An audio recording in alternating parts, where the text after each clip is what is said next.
అయితే అందరూ మాట్లాడుతున్నది సిబిఐ వేసిన ఛార్జ్ షీట్లో సూత్రధారుల పేర్లు లేవు, పరిపాలనాపరమైన అనుమతులు కానీ టెండర్ల నిబంధనలను సవరించే నిర్ణయాలు కానీ ఇవన్నీ కూడా పరిపాలనాపరమైనవే కదా.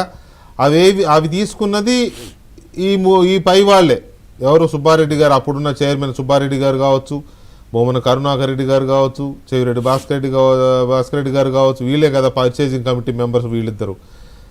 ఇప్పుడు ఈ ఏకసభ్య కమిటీ విచారణలో పరిపాలనాపరమైన అంశాలను వెలికి తీస్తారు కాబట్టి వీళ్ళు ఎంతవరకు ఇరుక్కునే అవకాశం ఉంది? ఖచ్చితంగా మొన్న మీరు కానీ గమనించినట్టయితే సిట్ ఇచ్చినటువంటి రిపోర్ట్లో అప్పుడున్నటువంటి ఎగ్జిక్యూటివ్ ఆఫీసర్ అనిల్ కుమార్ సింఘాల్ గారిని, ఎఫ్ఏఎన్సిఓ బాలాజీ గారి మీద యాక్షన్ తీసుకోమని చెప్పి ఇచ్చింది. కానీ అసలు ఈ మూలానికి, ఈ కల్తీ నెయ్యికి మూలం ఆ రెజల్యూషన్ నెంబర్ 371.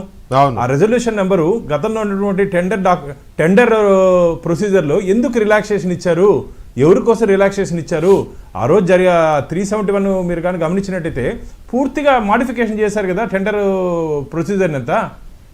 కాబట్టి చేసినప్పుడు వైవి సుబ్బారెడ్డి గారు చైర్మన్, కరుణాకర్ రెడ్డి గారు ఎక్స్ అఫిషియో సభ్యుడిగా యాజ్ ఎమ్మెల్యే వారు ఉన్నారు. ఆ రెజల్యూషన్ అయిన 371 అయిన తర్వాత కరుణాకర్ రెడ్డి గారు చైర్మన్ ఉన్నప్పుడు దాన్ని మళ్ళా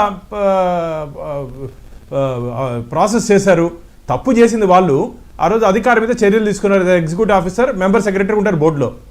ఎగ్జిక్యూటివ్ ఆఫీసరు బోర్డుకి మెంబర్ సెక్రటరీగా ఉంటారన్న. మా బోర్డులో ఎట్లుంటుందంటే బోర్డు మెంబర్సు, ఈవో గారు member secretary, supreme authority board. ఏం నిర్ణయం తీసుకోవాలో బోర్డు తీసుకోవాలి.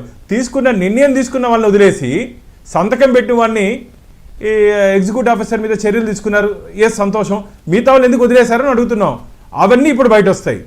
అవన్నీ ఇప్పుడు ఈ సింగిల్ మ్యాన్ కమిటీలో ఆ ప్రొసీజర్ ఎందుకు చేశారు, ఎవరి కోసం చేశారు, దాంట్లో ఎవరికైనా ఆర్థిక లావాదేవీలు ఉన్నాయా, అయితే ఏం జరిగింది, అది ఎక్కడెక్కడ మిస్ అయిందో అవన్నీ ఇప్పుడు బయట వస్తాయి. ఖచ్చితంగా వీరందరి మీద క్రిమినల్ ఛార్జెస్ నమోదు చేయాలి.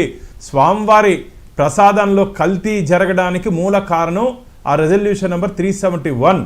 దాంట్లో రిలాక్సేషన్స్ ఎందుకు ఇచ్చారు, ఇంకా కఠినంగా చేయాలి. స్వామివారికి మంచి ప్రసాదం, మంచి నాణ్యమైనటువంటి ఆవు నెయ్యితో తయారు చేయాలని చెప్పి ఒక మంచి నిర్ణయం తీసుకునేది కాకుండా ఇలాంటి పనికిరాని నిర్ణయాలు తీసుకొని ఈరోజు వాళ్ళు క్లీన్ చిట్, ఎవరు ఇచ్చారే క్లీన్ చిట్ మీకు? ఈరోజు ప్రజల్లోకి రండి. టీఎంగడి దగ్గర కానీ, బస్ స్టాండ్లో కానీ, రైల్వే స్టేషన్లో కానీ, ఎయిర్పోర్ట్లో కానీ ఎక్కడైనా చీదరించుకుంటున్నారు. గత ప్రభుత్వం చేసినటువంటి విధానాల మీద చీదరించుకుంటున్నారు. మీరు చేసినటువంటి మహా అపచారం, ఇది మహా అపచారం. బుద్ధి లేకుండా మళ్ళా మండల్లో తీసుకుపోయి స్వామివారి ఫోటోలు చెప్పులు వేసుకుపోయి మళ్ళీ ప్రదర్శన చేస్తారు. మీరు ఏం కనకారం సాధించారని చెప్పి స్వామివారిని తీసుకొని వచ్చి పూజించాల్సిన చేతుల్లో చెప్పులు వేసుకొని పోయారు కదా. బుద్ధి లేకుండా ప్రజలు అసహించుకుంటున్నారు మీరు చేస్తున్నట్టు చేస్తలు. వెంకటకృష్ణ, నేను ఒకటే చెప్తున్నా, మేమైతే వెంకటేశ్వర స్వామి ఇష్యూని రోజు మాట్లాడకూడదని చెప్పి మనస్ఫూర్తిగా అనుకుంటున్నాం, కానీ ఏదో ఒకటి వస్తుంది, తప్పడం లేదు. అదే చెప్తున్నా, ఉద్దేశపూర్వకంగా ఏదో ఒకటి వాళ్ళు దాన్ని గోకి ఏదో ఒక ఇష్యూలో శాసన మండలిలో తీసుకుపోయి చూపించారు. ఖచ్చితంగా ఖండించాల్సిన బాధ్యత ఒక హిందువుగా, ఒక వెంకటేశ్వర భక్తుడిగా మా మీద ఉంది. యాక్చువల్గా నేను లీగల్ నోటీస్ ఇద్దామని ప్రిపేర్ అయ్యాను. ప్రిపేర్ అయితే మన లీగల్ ఎక్స్పర్ట్స్ కూడా ఎస్ మంచిదే అన్నారు. కానీ ఏంది ఈ రోజు వాళ్ళు చేసేది? మళ్ళీ నేను ఈరోజు లీగల్ నోటీస్ ఇచ్చి ఉంటే మళ్ళీ రేపు వాళ్ళు దాని మీద మళ్ళీ ఒక ప్రెస్. ఎందుకు స్వామివారిని తీసుకొని వచ్చి రోజు మాట్లాడుకునేది? ఖచ్చితంగా తప్పు చేసిన వాడు శిక్ష పడేది ఖచ్చితంగా. బోర్డు ఏమన్నా ఆలోచిస్తుందా? సరే, వ్యక్తిగతంగా మీరు అనుకున్నారు, వద్దనుకున్నారు, మళ్ళీ మీ బోర్డు ఏమన్నా ఆలోచిస్తోందా? లేదా వద్దనుకోలేదు, ఇంకా ఆలోచిస్తున్నానన్న. స్వామివారిని రోజు తీసుకొని వచ్చి చర్చలో పెట్టి వద్దనుకోలేదు. నేనైతే ఎట్టి పరిస్థితుల్లోనూ ఈ కల్తీ నెయ్యి కానీ, పరకామని కానీ వదిలే ప్రసక్తే లేదు. ఎవరెవరు తప్పు చేశారో అందరూ స్వామివారి ముందు, చట్టం ముందు, శ్రీవారి భక్తుల ముందు ఖచ్చితంగా నిలబెడతాము.